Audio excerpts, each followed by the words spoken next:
Hello and welcome back to the Adventures in CRE audio series.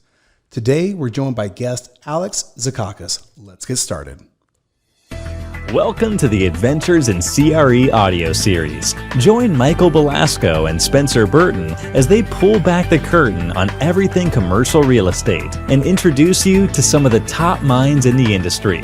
If you want to take your skills to the next level and be part of a growing community of CRE professionals across the world, this is for you.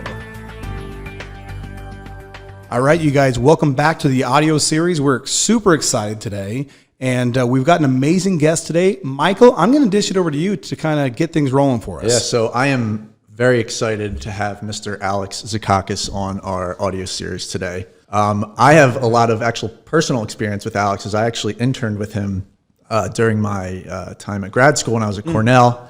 And the reason I interned with him is because he actually came to speak to us, during one of our distinguished speaker series. Every Thursday we'd have a guest come in, and his story and his philosophy and the way he approaches real estate investing, it was just so fascinating to me. So I really think you guys are in for a treat. And so before we kick it over to Alex, I'm going to do a brief intro and a little background on Alex. So he is the president and founder of Capstone Advisors. Launched in 1996, Capstone is a diversified real estate investment, development, and asset management company that has served as advisor and asset manager for some of the world's largest financial institutions in hundreds of complex real estate investment and development projects. His company has purchased roughly 5 million square feet of multi-tenant retail, office, and industrial properties. They have been the equity investor in over $2 billion worth of residential development projects. They've served as third-party asset manager for a multitude of distressed retail, office, and land development projects. They've entitled land for several million square feet of commercial properties and over 30,000 residential units, and have developed numerous projects throughout Southern California. And so you can see a little bit as to why I'm very excited to have Alex on today. And just a little brief background before Alex actually launched Capstone. What he did prior to that was he worked with Kenneth Leventhal and Company, assisting the valuation and disposition of more than $1 billion of commercial real estate assets and real estate secured mortgages, and previously served as a senior vice president for a regional real estate company specializing in trading commercial real estate secured mortgages. So, Alex, anything else you want to add to that? Incredibly robust and, He's got a well-rounded background. Yeah, well, very well-rounded background. Yeah, I think that's a pretty good summation of it. Great. So, for for everyone who's out here listening to this, why we're having Alex on is we're going to get a bit of background into, how he got started, some of the things he did, his background, the philosophy of Capstone Advisors and how they look at investing in real estate, and some lessons learned over the past 20 plus years of real estate investing that Alex has been involved with. So, I'd like to kick off this first part. I'd like to hand it over to Alex, and he can give us a little bit of his early days, his early beginning trajectories, and how he sort of got started in the industry. So Alex, I'd like to kick it over to you. Yeah, well, great. Hey, happy to be on your guys' show. Thanks for inviting me. My path into this industry really started after I graduated from undergraduate college. I went to New York City back in the mid-'80s and got a job working on Wall Street as an investment banking analyst for Merrill Lynch. And I worked on in a variety of roles in that job, and it was really, at the time back in the '80s, it was sort of what I thought was, sort of the preeminent place to be at the time in the industry that was at that time what many people viewed as sort of like a real hot and prestigious industry. And I got there and found out, frankly, that I didn't really like it much at all. I didn't like the environment. It didn't really speak to me. And because of that, I probably didn't do a phenomenal job in the roles that I had. Just because, I'd go to work, I'd go through the paces and my heart really wasn't in it. And I was sort of trying to figure out, what is it about that job that didn't speak to me, and what did my path really, where should it go? And literally across the street from our building, some developer was putting up a big office tower, and I could see it from my window. And as I watched that office tower go up, I was more and more drawn to, the real estate industry sort of overall. I didn't know exactly where I wanted to be in the industry, but I was much more driven to, a tangible asset, something that you could walk and touch. And I looked at that development project and I said, there's somebody that's developing it. There's somebody that's leasing it. There's somebody that's financing it. There's the master developer. There's a general contractor. And there's lots of different companies that are involved in putting this building together. And I don't know exactly where I'd like to be in that, but I do know that asset and what's going on over there, this development, this creative process of actually building a tangible asset seemed really to speak to me. And I could also at that point envision that, all those different companies, a lot of them I figured were private, and I could envision in my mind's eye that ultimately one day I could own a company that was associated with an asset like that. I didn't know exactly, once again, where in the value or the chain that company might be, but I always wanted to have my own business. And I sort of thought, okay, I could imagine owning my business being associated with some aspect of this asset. And I really can't imagine owning Merrill Lynch, or some other big investment bank. Right. So that was sort of my pivot point to decide, okay, I'm going to go back to grad school. I'm going to sort of hit the reset button. I'm going to learn more about this real estate industry. And then when I get out, I'll figure out exactly where I want to be within the industry. It's interesting. Sorry, go ahead. Yeah.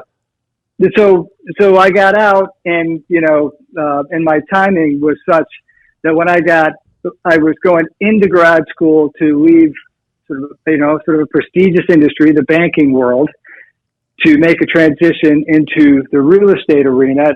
And when I got out, my timing was such that I got out of grad school right in time for the meltdown of the savings and loan industry and the sort of a really major correction in the entire real estate industry. And my classmates probably questioned my wisdom of leaving something like investment banking to go into industry like real estate that at that point was, fully, on the start of going into free fall. Right. But, I worked in it for a number of years, and we talked about the things I did with, since then. But, I got to tell you, right from the beginning, my very first job, I was like, yeah, I made the right decision. This industry, this asset class speaks to me, and I'm going to find my path in this industry. Awesome. So you worked for how many years were you working for others? And kind of lead us on your process of you've been working for others, you've kind of done your time, and I'm ready to take this leap as an entrepreneur. I'm going to start my own thing. Can you lead us through to that process and where you came to that moment where you decided to make the jump, so to speak? Sure. Yeah. So I worked for Merrill Lynch for 3 years. I went to grad school for 2 years. And then when I got out, I had zero practical real estate experience, but I got hired by this firm called Kenneth Leventhal and Company, who no longer exists. They were acquired by Ernst & Young, but they were the preeminent real estate accounting focused firm in the United States. And they had audit, they had tax, but most importantly for me, they had consulting. I didn't want to work in audit and tax. I wanted to work in the consulting group. And so I worked for them for 3 years. In the very beginning of my interviewing with the firm, they talked about all the feasibility work, and they had a particular expertise in the office that I went to for hospitality and, flying to all these exotic places around the world, the Caribbean or Hawaii or, wherever, and working on these, exotic, beautiful resort developments. that was sort of, historically one of the focuses of the firm. I got there once again right in time for the real estate industry to really go down meltdown. So instead of going to Fiji and working on the new Four Seasons, I went to Fort Wayne, Indiana, and worked on in the winter and worked on packaging up, a couple $100 million worth of defaulted loans for an insurance agency that was based there. It really was a really great place, though, to have the first stop in the industry for me, in my way of thinking, because I got to underwrite literally over $1 billion worth of projects that had gone bad. Either the real estate itself that had been foreclosed on and was now owned by the institution, or the defaulted loan associated with it, or the subperforming loan that was secured by the real estate. And some of the projects were fairly complex bankruptcies and workouts, and some stuff was just plain Jane, thing doesn't make debt service coverage, and the lender foreclosed and the borrower handed it back, and it was just a simple small apartment complex or a simple office building or whatever the asset class was. But it really gave me this great exposure to see how many things can go wrong and how wrong it can go. And in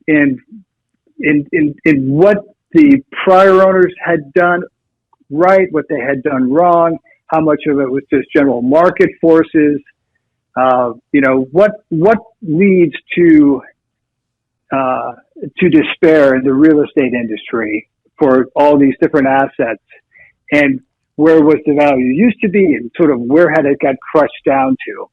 So it was good to see a downturn before you're you're midway through your career and have all your own chips on the table. Wow. I did that job for 3 years. I met a really great group of people that worked at the firm, or people we interfaced with as we sold these big portfolios of loans. And then after I was there for 3 years, I went to work for a regional company based in San Diego at the time that was a very entrepreneurial group that was buying these real estate secured loans from banks primarily. And the focus of this strategy was not to buy the fully defaulted loans primarily and foreclose and get the real estate. It was to buy what we called subperforming loans that traded at some discount, but still had payments associated with it, sort of rehabilitate the credit and turn around and resell the loan to another financial institution. So my first job at Kent Leventhal was all about, underwriting and understanding risk. My second job, trading loans, was really about deal making. How do you make a deal? That's interesting. Where's that?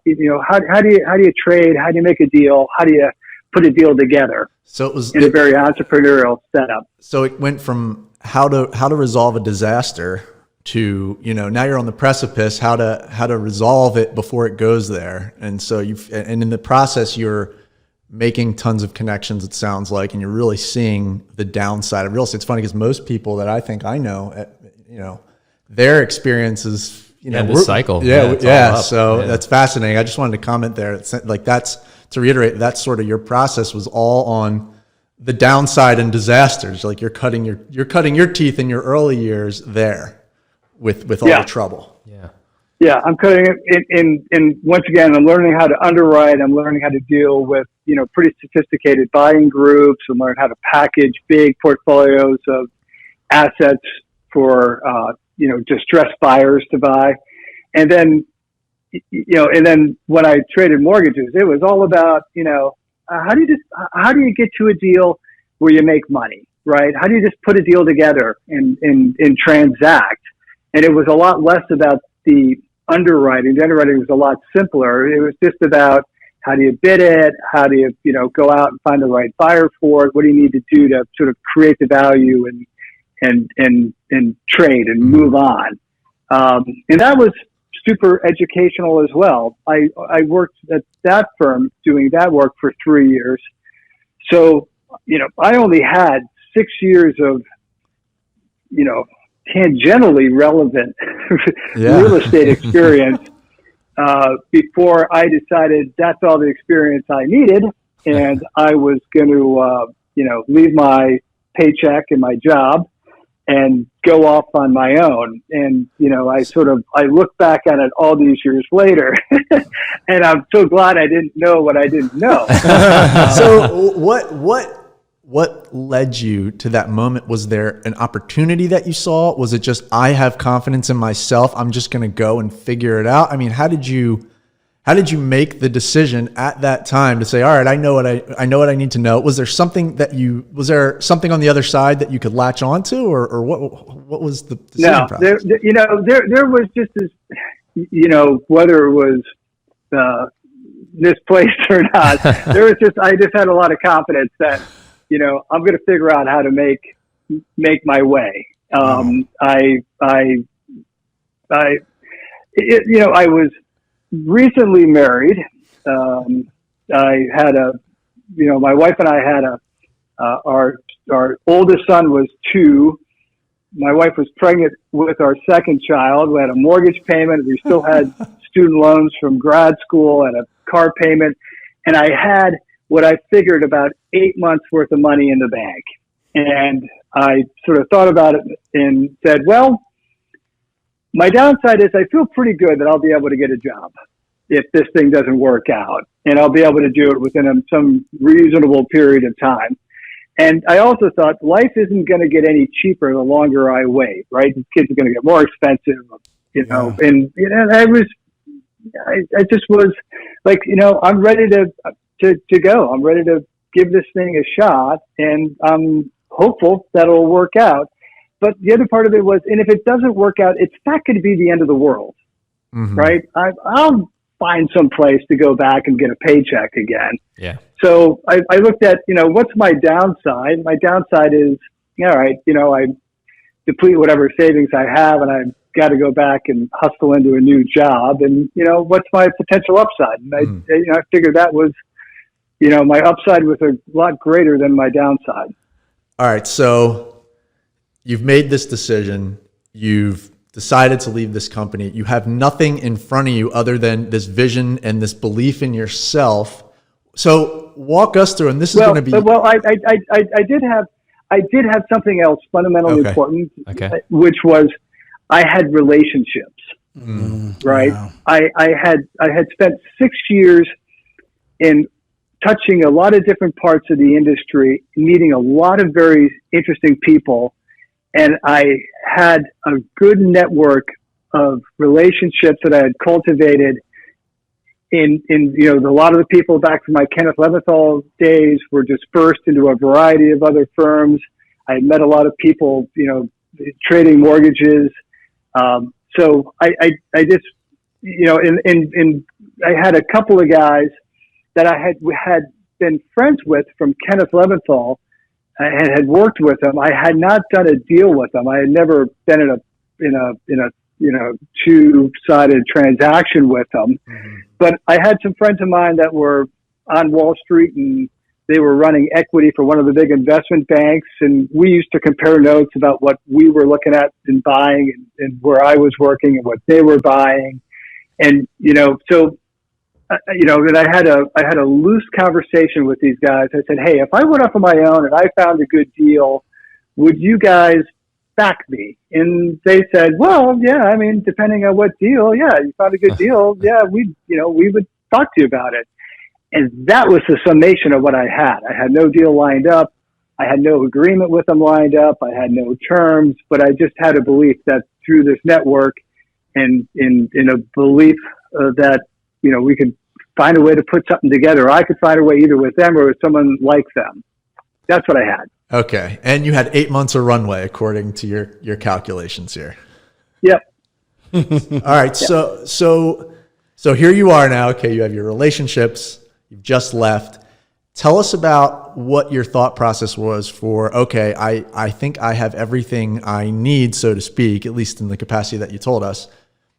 I now need to go find an opportunity. So you didn't, maybe you weren't specialized in a particular asset. And by the way, one of the most one of the most fascinating things about Capstone is how diverse they are, and we'll talk about that a little bit later. But at this point,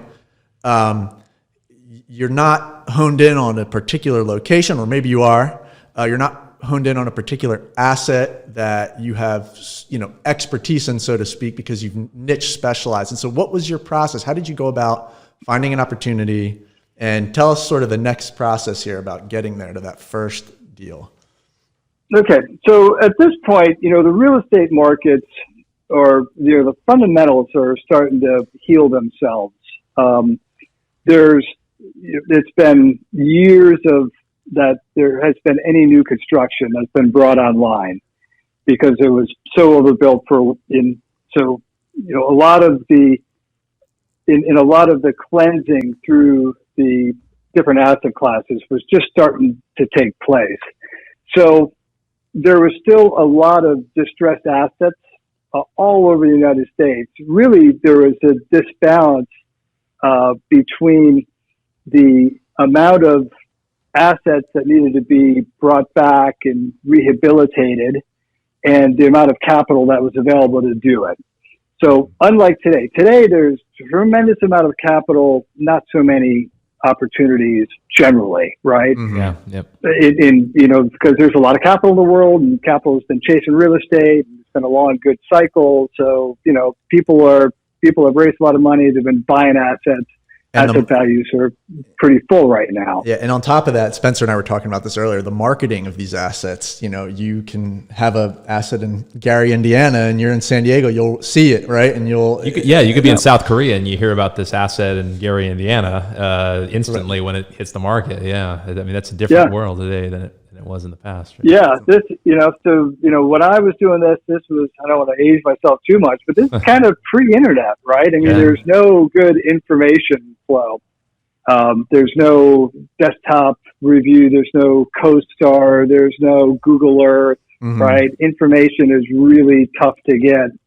But, and a lot of the assets had migrated now. They were in the hands of these big distressed buyers, these big pool buyers, and they had held on to stuff and just sort of rode back some of the increase in value with managing it. Some managed better than others. Some were just holding it and just waiting for the markets to recover, and we're now ready to sell. So when I left the firm I was working for, I originally thought, well, I'll just go and buy. I'll continue what I've been doing. I'll be buying real estate secured loans, and I'll, be making a spread buying and selling those, and I can do that on my own. I never bought a single loan after I left under that strategy. I took a month off. I sat on the couch. I got a thesaurus that I was looking through. I got to the C's and found Capstone and said, okay, great. I got a name for my company. And then I said, okay, after a month off, I'm ready to get to work and really start pushing this thing forward. And it quickly became clear to me that, one of the reasons I was a little worried about, the trading of real estate secured loans is because Wall Street started to securitize loans, and there became a much more sophisticated group of buyers. A lot of the big portfolio buyers now started to focus on buying these performing loans and securitizing them. And I was like, that seems like a really efficient execution that I don't know that I want to sort of go bang heads up against. But I was looking at the real estate itself, and that still seemed to be, starved for capital and hands-on expertise. So I decided, I'm just going to, instead of buying the loan, I'm going to go buy the real estate. Now, mind you, I had never worked for a company that owns commercial real estate. I had no experience in leasing, asset management, property management. I was either in, sort of consulting on where values were and putting deals together, or I was trading loans. So it was a bit of an aggressive pivot. My my asset that I had, though, the thing that I really had going for me was I had relationships with institutions with money that wanted to get it out. So I put together a hypothesis that really we ought to start going out and buying these value add commercial real estate deals. I could source them and put together the right team to manage them. And, I'm I'm 33 years old at the time. Luckily for me, the guys running the capital were also 33 years old, right? So we were all sort of, young and optimistic and a bit naive and they had been given a lot of capital and a mandate to put it out. And they knew me personally and I came up with what seemed to be a decent business plan that they said, great, go out and pull together the first asset, which, sort of is a little bit of a funny story as well. I mean, so I got on the phone and I started, calling through my Rolodex, literally a paper Rolodex of brokers that I had met over the years by calling them to get market information on where rental rates are, what's going on in this town or that town, where growth is or where contraction is happening less severely. And I just started to call them and said, hey, listen, this is, I'm with Capstone Advisors now, and people sort of thought that they knew what that company was and had a great ring to it. So they're like, oh yeah. Oh yeah, we heard of Capstone. But yeah, people say, oh yeah, I heard of you guys. I'm like, great, I don't know how. And I'm teamed up with, at that time it was Credit Suisse First Boston, which was, a really big international bank. And we're, buying assets and what do you got for sale? And once again, there was lots of assets for sale and there was not as much capital or firms that were capitalized. A lot of that had to do with, if you were a big real estate firm, you were probably still licking the wounds in your own portfolio, right? You were still in triage of the beating you were taking with the dramatic decline in all asset values. So since I was unencumbered by any real estate or frankly, any real expertise, I could focus on let's go out and buy something. So at this point, it was just good timing. It really was, and we say it's repeated to us, and we repeat it to others all the time. It's the network. It is a very it's in your case particularly, especially at this point in time. It was who you knew, not really what you knew at all, which apparently is screaming in this scenario.